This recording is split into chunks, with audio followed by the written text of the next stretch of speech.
En este video, les presento la biografía de John Dee. Él fue un matemático inglés, astrónomo, astrólogo, maestro, ocultista y alquimista. Conocido por ser el astrónomo de la corte y uno de los asesores de la reina Isabel I, y pasó gran parte de su tiempo estudiando la alquimia, la adivinación y la filosofía hermética.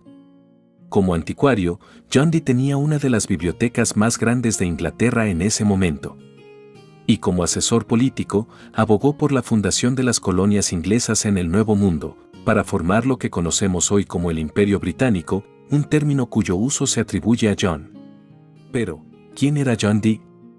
Sus contemporáneos, como Sir Walter Raleigh, Sir Francis Drake y William Shakespeare, de quien se dice que basó su obra del mago Próspero en La Tempestad en Dee, están marcados de forma segura en nuestro catálogo de la historia británica.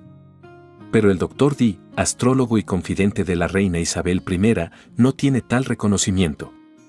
Ha sido pintado como un hombre engañado, que buscó orientación en las estrellas, incursionó en alquimia y se comunicó con los ángeles. Pero una opinión alternativa es que fue uno de los hombres más brillantes del Renacimiento, cuya contribución ha sido confundida por siglos de calumnias. Era un erudito, comprometido con la ciencia más vanguardista de su época, que en ese momento estaba entrelazado con la magia y lo oculto. Nacido en Tower Ward, Londres, el 13 de julio de 1527, John Dee era el único hijo de un mercader galés o importador textil llamado Roland Dee y de su esposa, Jane, o Joanna.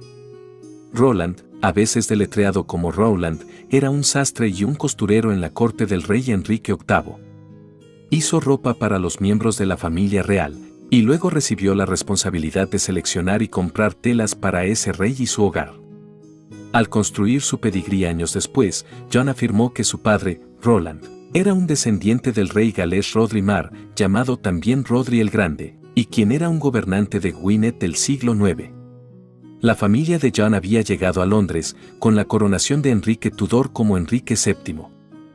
Dee asistió a Chelmsford Chantry School, ahora la King Edward VI Grammar School, de 1535 a 1542.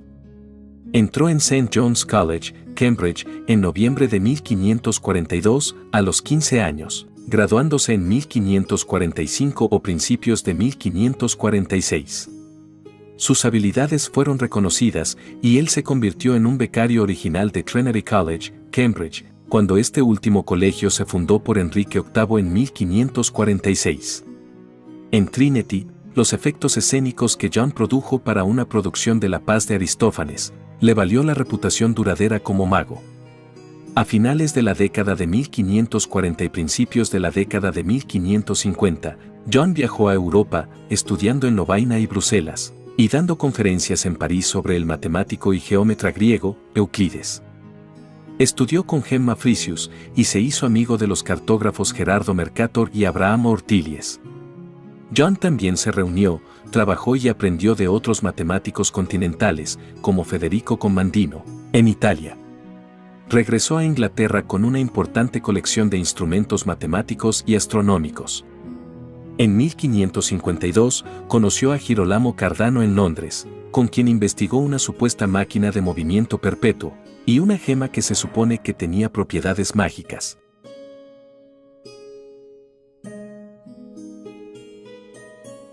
Siendo ya rector en Upton upon Severn a partir de 1553, a Dee se le ofreció una lectura de matemáticas en la Universidad de Oxford en 1554, puesto que él rechazó, citando como ofensivo el énfasis que las universidades inglesas daban a la retórica y a la gramática, en vez de a la filosofía y la ciencia. En verdad, en esa época John estaba ocupado escribiendo y tal vez esperaba una mejor posición en la corte. En 1555, John se unió a la Compañía de Mercaderes, como lo había hecho su padre, a través de su sistema de patrimonio. Pero en ese mismo año, él fue arrestado y acusado por sus predicciones, porque había lanzado horóscopos sobre la reina María I y la entonces princesa Isabel. Los cargos se presentaron como traición contra la reina. John apareció en la cámara estrellada y se exoneró, pero fue entregado al obispo católico Edmund Bonner para su examen religioso. Y se nos dice que su fuerte inclinación de toda la vida por el secreto y lo oculto, puede haber empeorado los asuntos. Según I. Topham, The Mysterious Britain, Dee fue arrestado y acusado de intentar matar a María con brujería. Fue encarcelado en Hampton Court en 1553. La razón detrás de su encarcelamiento puede haber sido un horóscopo que lanzaron para Isabel, la hermana y heredera de la reina. El horóscopo debía determinar cuándo María moriría. Ion finalmente fue liberado en 1555, después de ser procesado y reajustado por cargos de herejía. Y en 1556, la reina María le dio un perdón completo. De todos modos, este episodio fue el más dramático de una serie de ataques y calumnias que persiguieron a Dee a lo largo de su vida. Limpiando su nombre una vez más, él pronto se convirtió en un asociado cercano del obispo Bonner.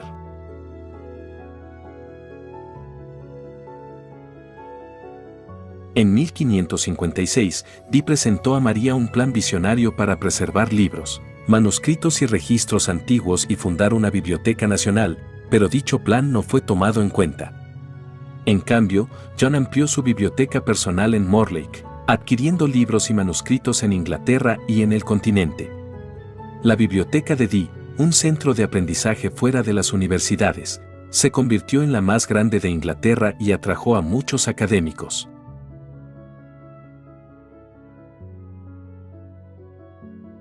Cuando Isabel ascendió al trono en 1558, Dee fue responsable de seleccionar el tiempo y la fecha más auspiciosos para su coronación.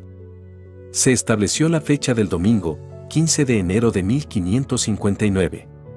Este día no era, como en las coronaciones anteriores, un día santo cristiano apropiado, pero, según John, era uno en el que las estrellas y los planetas estarían en posiciones favorables. John se convirtió, a partir de entonces, en el astrónomo y asesor científico de la nueva reina. Durante los años que aconsejó a la reina Isabel, John Dee sirvió en varios roles. Pasó muchos años estudiando alquimia, la práctica de convertir los metales base en oro. En particular, estaba intrigado por la leyenda de la piedra filosofal, la llamada bala mágica, de la edad de oro de la alquimia y un componente secreto que podría convertir el plomo, o el mercurio, en oro. Una vez descubierto, se creía que podría usarse para provocar una larga vida, y tal vez incluso la inmortalidad. Pero hombres como el propio Dee, Enrique Cornelio Agripa y Nicolás Flamel, pasaron años buscando en vano esa piedra. Jennifer Rampling escribe que gran parte de lo que sabemos sobre la práctica de la alquimia de Dee se puede obtener de los tipos de libros que él leyó. Su vasta biblioteca incluía las obras de muchos alquimistas clásicos del mundo latino medieval, incluidos Giver y Arnaldo de Vilanova, así como escritos de sus contemporáneos. Además de los libros, sin embargo, Dee tenía una gran colección de instrumentos y varios otros implementos de la práctica alquímica. Desde la década de 1550 hasta la década de 1570, Dee se desempeñó como asesor de los viajes de descubrimiento de Inglaterra, brindando ayuda técnica en navegación y apoyo político para crear un imperio británico, un término el cual John fue el primero en usar. Dee escribió en octubre de 1574 a William Cecil, el barón Burleigh, buscando patrocinio. Afirmó tener conocimiento oculto del tesoro en las fronteras galesas, y de valiosos manuscritos mantenidos en el castillo de Wigmore, sabiendo que los antepasados del entonces señor tesorero provenían de esa área.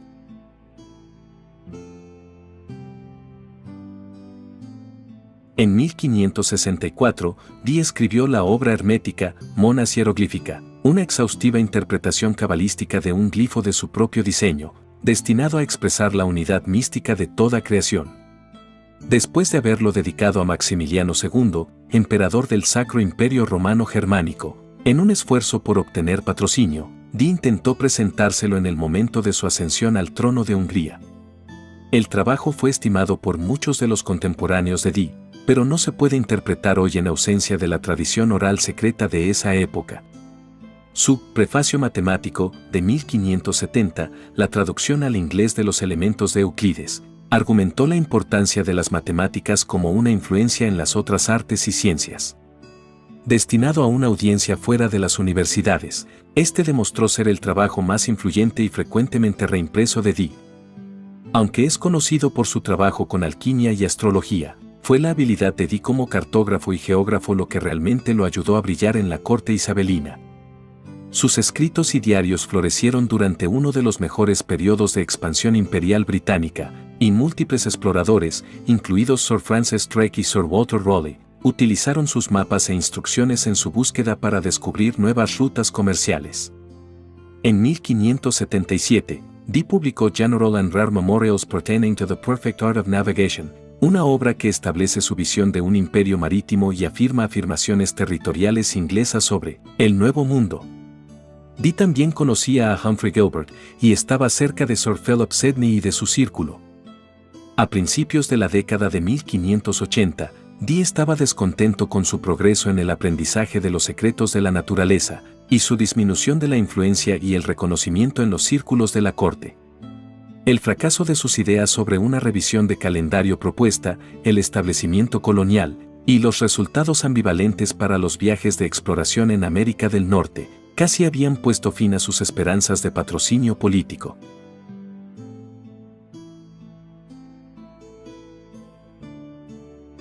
Posteriormente, él comenzó a dedicarse enérgicamente al estudio de lo sobrenatural como un medio para adquirir conocimiento. Intentó contactar a los espíritus mediante el uso de una bola de cristal, que pensó que actuaría como un intermediario entre él y los ángeles. Los primeros intentos de Dee con varios de los llamados scryers fueron insatisfactorios, pero en 1582 él conoció a Edward Kelly, llamado entonces Edward Talbot, quien lo impresionó mucho con sus habilidades. Dee llevó a Edward Kelly a su servicio y comenzó a dedicar todas sus energías a sus actividades sobrenaturales. Estas conferencias espirituales, o acciones, se realizaron con intensa piedad cristiana, siempre después de periodos de purificación, oración y ayuno. Dee estaba convencido de los beneficios que esas conferencias podrían traer a la humanidad. El personaje de Edward Kelly, sin embargo, es más difícil de evaluar. Algunos concluyen que actuó con el cinismo, pero el engaño o el autoengaño no se pueden descartar. La aportación de Kelly es notable por su volumen, complejidad y viveza. Dee registra en sus diarios que los ángeles le dictaron varios libros de esta manera, a través de Kelly, algunos en un idioma angelical o enoquiano especial. El proceso algo teatral implicaría establecer una mesa con una piedra filosofal en una tableta de cera, mientras que Kelly esperaría a varios ángeles en orden jerárquico para comunicarse con Dee a través de él, mientras este último escuchaba y tomaba notas. Estas notas sobreviven en el Libro de Misterios de Dee y revelan cómo los ángeles, que componen 24 ancianos, incluidos arcángeles, gobiernan los cuartos del mundo. Entre los dos hombres desarrollaron lo que se conoce como magia enoquiana, que era un sistema de magia ceremonial basado en el dominio de los espíritus. A través de Edward Kelly, actuando como el medio espiritual, Dee afirmó que la información que recibieron revelaba el idioma enoquiano, un lenguaje oculto comunicado por los ángeles, pero ahora se cree que en gran medida fue compuesta por Dee, debido a su similitud sintáctica y semántica con el idioma inglés.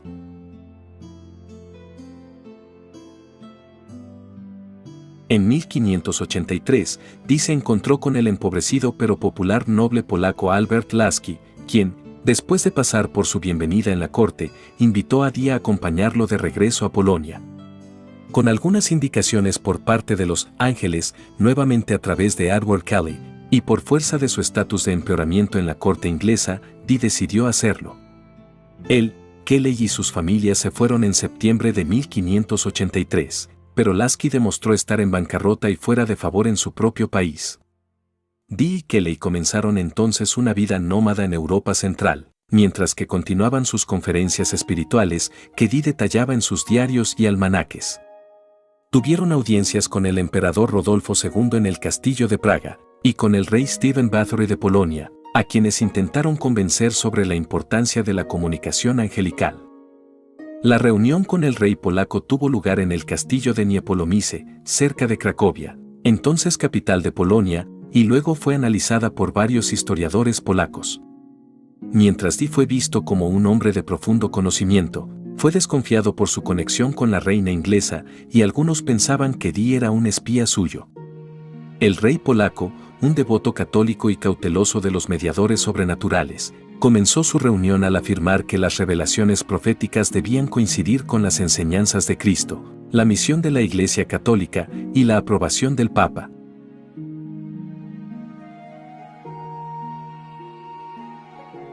En 1587, en una conferencia espiritual en Bohemia, Kelly le dijo a Dee que el ángel Uriel había ordenado a los hombres que compartieran todas sus posesiones, incluidas sus esposas. La proposición que Kelly insistió en que los ángeles les imploraron que compartieran a las esposas entre sí. Este pacto de intercambio de esposas, dictado por un ser celestial, estaba destinado a ser el acuerdo, por haber recibido información. Así que, en un episodio renacentista de intercambio de parejas, Dee estuvo de acuerdo, para el horror de su esposa, Jane Froman, y más tarde después del evento donde Dee se acostó con la esposa de Kelly, y Jane con Kelly, Dee escribió Pact Fulfilled, que en español se traduce como Pacto Cumplido. Se desconoce si un bebé llamado Teodoro, nacido 9 meses después del incidente, fue en realidad hijo de Edward Kelly o de John. La participación de Dee en el pacto sexual fue motivada no por lujuria por la esposa de otro hombre, o por falta de cuidado por la dignidad de su propia esposa, sino simplemente como una ilustración de su desesperación y su sed de conocimiento sobre los secretos del universo. En este momento, Edward Kelly había ganado algo de renombre como alquimista y fue más buscado que Dee en este respecto. Era una línea de trabajo que tenía perspectivas de ganancias financieras serias y a largo plazo, especialmente entre las familias reales de Europa Central. Dee, sin embargo, estaba más interesado en comunicarse con los ángeles, los cuales él creía que lo ayudarían a resolver los misterios de los cielos a través de las matemáticas, la óptica, la astrología, la ciencia y la navegación. Quizás Kelly, de hecho, deseaba poner fin a la dependencia de Dee en él como un adivino en sus conferencias espirituales cada vez más largas y frecuentes. Sin embargo, Dee interrumpió las conferencias inmediatamente después. Regresó a Inglaterra en 1589, mientras que Kelly pasó a ser el alquimista del emperador Rodolfo II. 9 meses después, el 28 de febrero de 1588, un hijo nació a la esposa de Dee, a quien este último bautizó como Teodoro Trebonianus Dee y lo crió como suyo. Dee regresó a Mortlake después de 6 años en el extranjero para encontrar su casa destrozada, su biblioteca arruinada y muchos de sus preciados libros e instrumentos robados. Además, descubrió que crecientes críticas a las prácticas ocultas habían hecho que Inglaterra fuera aún menos hospitalaria con sus prácticas mágicas y su filosofía natural. Él buscó el apoyo de la reina Isabel, quien a su vez esperaba que Dee pudiera persuadir a Edward Kelly para que regresara y aliviara la economía de Inglaterra a través de la alquimia. La reina finalmente nombró a John guardián del Colegio de Cristo, Manchester, en 1595. Esta ex-universidad de sacerdotes había sido restablecida como una institución protestante por carta real en 1578. Sin embargo, John no podía ejercer mucho control sobre sus compañeros, que lo despreciaban o engañaban. Al principio de su mandato, él fue consultado sobre la posesión demoníaca de 7 niños, pero se interesó poco en el caso, aunque permitió a los involucrados consultar a su biblioteca aún extensa. Dee dejó Manchester en 1605 para regresar a Londres, pero permaneció siendo guardián del colegio hasta su muerte. Para ese momento, la reina Isabel estaba muerta y el nuevo monarca, Jacobo I, no le dio apoyo. Dee pasó sus últimos años en la pobreza, en su casa de Mortlake, obligado a vender varias posesiones para mantenerse a sí mismo y a su hija, Catherine Dee, quien lo cuidó hasta su muerte, que tuvo lugar en Mortlake, a fines de 1608 o principios de 1609, a la edad de 81 años. Extrañamente, tanto los registros parroquiales de Dee como su lápida sepulcral desaparecieron. Y aunque se sabe que sus restos fueron sepultados en la iglesia de Santa María la Virgen, en Mortlake, no se sabe exactamente dónde reposan los mismos. En 2013, se agregó una placa conmemorativa en la pared sur de dicha iglesia. El anticuario John Obre describió a Dee como alto y delgado. Llevaba un vestido como un artista, con mangas colgantes y una hendidura, una tez muy justa y clara, una larga barba tan blanca como la leche. Un hombre muy guapo.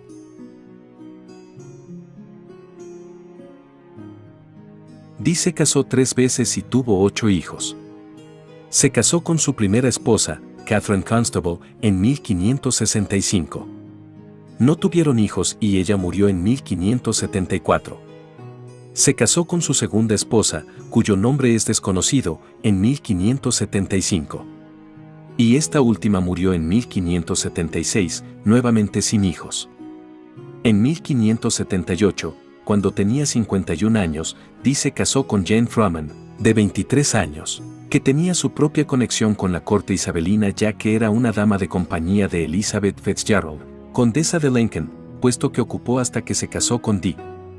Dee y Jane tuvieron 7 u 8 hijos, a saber, Arthur Dee, nacido en 1579 y muerto en 1651, Michael Dee, fallecido en 1594, Roland Dee, Catherine Dee, Medenia Dee, Frances Dee, Margaret Dee y, posiblemente, Teodoro Dee, nacido en 1588 y muerto en 1601. De toda su descendencia, solamente sus hijos Arthur y Roland lo sobrevivieron, al igual que su hija Catherine, quien lo acompañaría hasta su muerte. Su esposa Jane murió en Manchester, víctima de la peste bubónica, y fue enterrada en los cementerios de la Catedral de Manchester en marzo de 1604. No existen registros para sus hijas más jóvenes, Madinia, Frances y Margaret, después de 1604, por lo que se asume ampliamente que murieron a causa de la epidemia que también mató a su madre. Dee había dejado de tener un diario para este momento.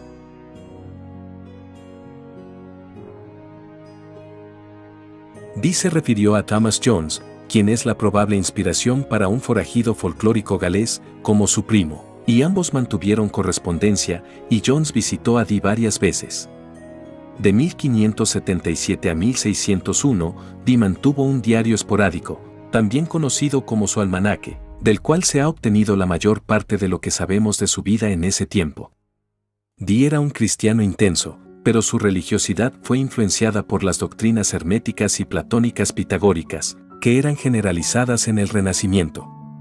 Él creía que los números eran la base de todas las cosas y la clave del conocimiento. Del hermetismo, tenía la creencia de que el hombre tenía el potencial de poder divino que podría ejercerse a través de las matemáticas. Su objetivo era ayudar a presentar una religión mundial con la unión de las iglesias católicas y protestantes, y la recuperación de la teología pura de los antiguos padres. Desde 1570, Dee abogó por una política de fortalecimiento político y económico de Inglaterra, y el establecimiento de colonias en el Nuevo Mundo. Su manuscrito, Sinopsis sobre Gran Bretaña, de 1570, describió el estado del reino isabelino, y estaba preocupado por el comercio, la ética y la fuerza nacional. Su General and Rare Memorials Pertaining to the Perfect Art of Navigation, de 1576, fue el primer volumen de una serie inacabada, planeada para abogar por el establecimiento de colonias inglesas en el extranjero. En un frontispicio simbólico, Dee incluía una figura de Britania arrodillada por la costa, suplicando a Isabel I que protegiera a su nación a través del fortalecimiento de su armada. Dee usó la inclusión que hizo Godofredo de Manme sobre Irlanda en las conquistas del rey Arturo, para argumentar que este rey legendario había establecido un imperio británico en el extranjero. Argumentó que el establecimiento de nuevas colonias beneficiaría económicamente a Inglaterra, y que dichas colonias debían ser protegidas por una fuerte armada. A Dee se le atribuye acuñar el término imperio británico, pero al cartógrafo galés Humphrey Lloyd también se le atribuyó el primer uso de ese término en una de sus obras, publicada 8 años antes, en 1568. Dee postuló un reclamo formal a América del Norte en la parte posterior de un mapa dibujado entre 1577 y 1580. En su obra, Title Royal, de 1580, inventó una afirmación de que el príncipe galés Madoc había descubierto Estados Unidos, con la intención de impulsar el reclamo de Inglaterra al Nuevo Mundo por encima del de España. Este príncipe, según opinión de algunos autores, había viajado a la América del Norte en 1170, unos 322 años antes de Cristóbal Colón. Aunque el alcance de ese primer viaje aún se discute entre los historiadores actuales. De cualquier modo, Dee también afirmó que Brutus de Gran Bretaña y el rey Arturo, así como Madoc, habían conquistado tierras en las Américas, así que su heredera, Isabel I de Inglaterra, tenía un reclamo previo allí. Unos 10 años después de la muerte de Dee, el anticuario Robert Cotton compró tierras alrededor de su casa y comenzó a buscar documentos y artefactos. Cotton encontró varios manuscritos, principalmente registros de las comunicaciones angelicales de Dee. El hijo de Cotton dio esto al erudito Merrick Casaubon, quien los publicó en 1659, con una larga introducción crítica de su autor, como una relación verdadera y fiel de lo que pasó durante muchos años entre el Dr. John Dee y algunos espíritus. Como la primera revelación pública de las conferencias espirituales de Dee, ese libro llegó a ser muy popular. Merrick Casaubon, quien creía en la realidad de los espíritus, argumentó en su introducción que Dee estaba actuando como la herramienta involuntaria de los espíritus malignos, cuando creía que se estaba comunicando con los ángeles. Este libro es, principalmente, el responsable de la imagen para los próximos 2 siglos y medio de John Dee, como un fanático engañoso y estafador. En el momento en que se publicó dicho trabajo, los miembros del movimiento Rosacruz afirmaron a Dee como uno de sus miembros. Sin embargo, hay duda de que un movimiento rosacruciano organizado existiera ya en vida de Dee, y no había evidencia de que él haya pertenecido a ninguna fraternidad secreta. Su reputación como mago y la vívida historia de su asociación con Edward Kelly lo han convertido en una figura aparentemente irresistible para fabulistas, escritores de historias de terror y magos de épocas posteriores. La acumulación de información fantasiosa sobre Dee a menudo oscurece los hechos de su vida, los cuales fueron, en sí, muy notables. Dicha información especulativa tampoco hace nada para promover sus inclinaciones cristianas. Dee miró a los ángeles para que le dijeran cómo podría curar las grietas profundas y serias entre la Iglesia Católica Romana, la Iglesia Reformada de Inglaterra y el movimiento anglicano en Inglaterra. La reina Isabel lo usó varias veces como su astrónomo de la corte, no solo porque practicaba artes herméticas, sino como un hombre profundamente religioso, erudito y confiable.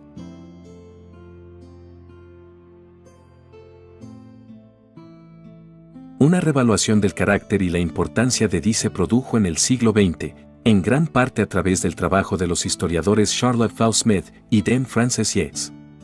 Ambos enfocaron los roles paralelos de la magia, la ciencia y la religión en el Renacimiento isabelino. Con Faull Smith escribiendo que, tal vez no haya un autor aprendido en la historia que haya sido tan mal juzgado, no, incluso calumniado, por su posteridad, y ni una sola voz en los 3 siglos se levantó para reclamar una audiencia imparcial. Seguramente, es hora de que la causa de toda esta condena universal se examine, a la luz de la razón y la ciencia, y tal vez se descubra el hecho de que John Dee estaba demasiado avanzado en un pensamiento especulativo para que su propia edad fuera capaz de entenderlo. A través de esta y posterior reevaluación, Dee ahora es visto como un erudito serio y un coleccionista de libros, un cristiano devoto, aunque en un momento confuso, un científico capaz y uno de los hombres más eruditos de su época. Su biblioteca de Morlake fue la más grande del país antes de ser destrozada, y creada a gastos personales enormes, a veces ruinosos. Fue vista como una de los mejores de Europa, quizás solo superada por la del francés Jacques Auguste de Dau. Además de ser un asesor astrológico y científico de la reina Isabel y su corte, John fue uno de los primeros defensores de la colonización de América del Norte, imaginando un imperio británico que se extendiera por el Atlántico del Norte.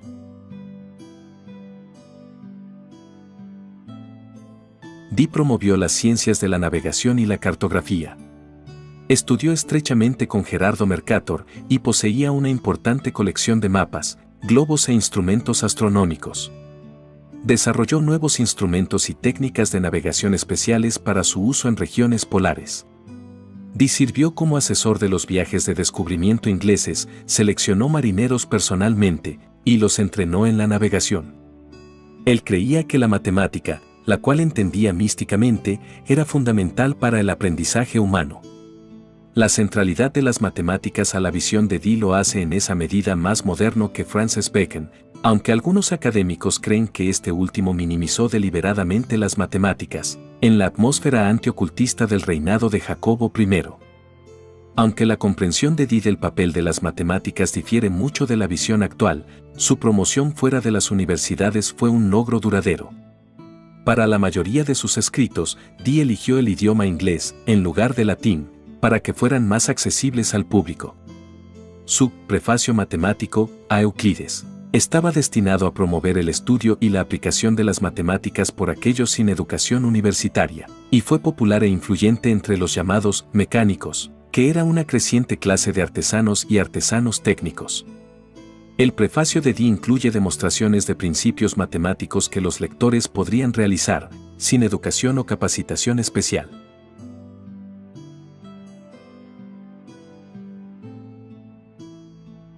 En el siglo XX, el Distrito Municipal de Richmond, ahora el Distrito de London Borough of Richmond upon Thames, honró a John Dee al nombrar una calle cerca de Morlake como la calle Dee. Dee era amigo del astrónomo danés Tycho Brahe y estaba familiarizado con el trabajo de Nicolás Copérnico, con su asistente Thomas Digges, traduciendo dichos documentos al inglés. Muchos de sus cálculos astronómicos se basaron en suposiciones copernicanas, aunque nunca defendió abiertamente la teoría heliocéntrica. Dee aplicó la teoría copernicana al problema de la reforma del calendario. En 1583, se le pidió que aconsejara a la reina sobre el nuevo calendario gregoriano promulgado por el Papa Gregorio XIII, de octubre de 1582. Dee aconsejó que Inglaterra aceptara dicho calendario, aunque con 7 enmiendas específicas. Otra propuesta de Dee fue la de alinear los años civiles y litúrgicos, y hacer que ambos comenzaran el 1 de enero. Quizás como era de esperar, Inglaterra decidió rechazar sugerencias que tenían orígenes papistas, a pesar de cualquier mérito que las mismas pudieran haber tenido. John Dee a menudo se ha asociado con el manuscrito Voynich. Wilfrid McIlvaine, quien compró el manuscrito en 1912, sugirió que John Dee podría haberlo tenido y vendido al emperador Rodolfo II. Sin embargo, los contactos de Dee con dicho emperador fueron menos extensos de lo que se había pensado, y los diarios de Dee no muestran evidencia de ninguna venta. Sin embargo, se sabía que él tenía una copia del Libro de la Zoiga, un conocido tratado del siglo XVI sobre la magia.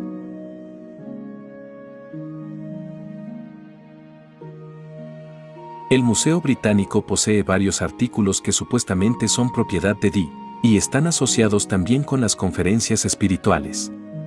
El espejo de Dee, un objeto de culto azteca obsidiano, en forma de espoleta de mano, traído a Europa a fines de la década de 1520, que posteriormente fue propiedad del escritor e historiador del siglo XVIII, Horace Walpole.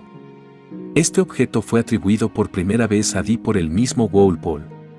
Lord Frederick Campbell había traído una pieza redonda de mármol negro brillante en un caso de cuero a Walpole, en un intento por determinar su procedencia. Walpole dijo que respondió diciendo: «Oh, señor, soy el único hombre en Inglaterra que puede decirte. Es la piedra negra del Dr. Dee». Sin embargo, no hay referencia explícita al espejo en ninguno de los escritos sobrevivientes de Dee. Los pequeños sellos de cera utilizados para soportar las patas de la tabla de práctica de Dee, la tabla en la que se realizaban las consultas con la bola de cristal. El gran sello de Dios, de cera elaboradamente decorado, solía apoyar la piedra, la bola de cristal utilizada para las conferencias. Un amuleto de oro, grabado con una representación de una de las visiones de Edward Kelly. Un globo de cristal, de 6 centímetros de diámetro. Este artículo permaneció desapercibido durante muchos años en la colección mineral. Posiblemente sea propiedad de Dee, pero la procedencia es menos segura para este objeto que para los demás. En diciembre de 2004, tanto una piedra, utilizada para la adivinación, que anteriormente pertenecía a Dee, y una explicación de mediados del siglo XVIII de su uso, fueron robados del Museo de Ciencias de Londres, pero se recuperaron poco después.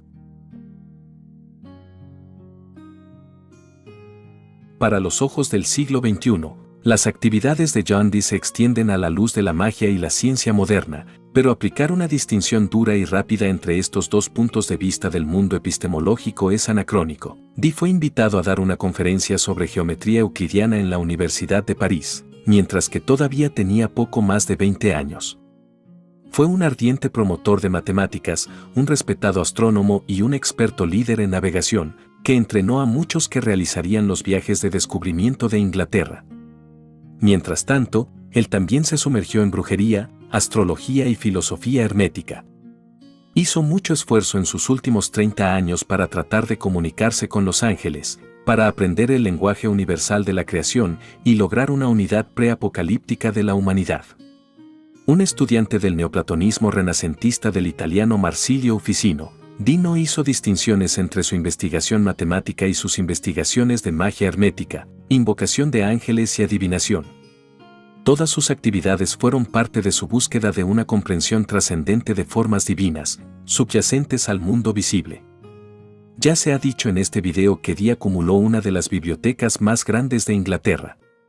Su estatus académico también lo llevó a la política isabelina como asesor y tutor de Isabel I, y a través de las relaciones con sus ministros Francis Walsingham y William Cecil. Él enseñó y patrocinó a Sir Philip Sidney, al tío de Robert Dudley, primer conde de Leicester, a Edward Dyer y a Sir Christopher Hatton.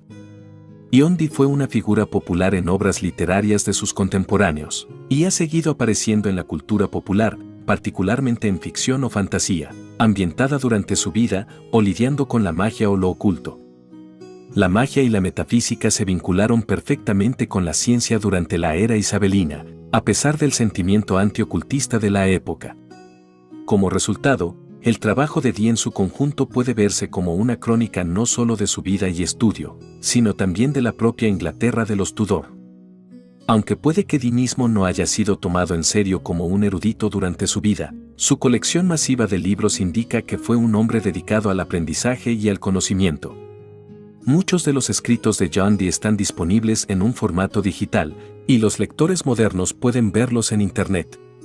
Aunque él nunca resolvió el acertijo de la alquimia, su legado sigue vivo para los que hoy gustan de estudiar todo lo oculto del universo.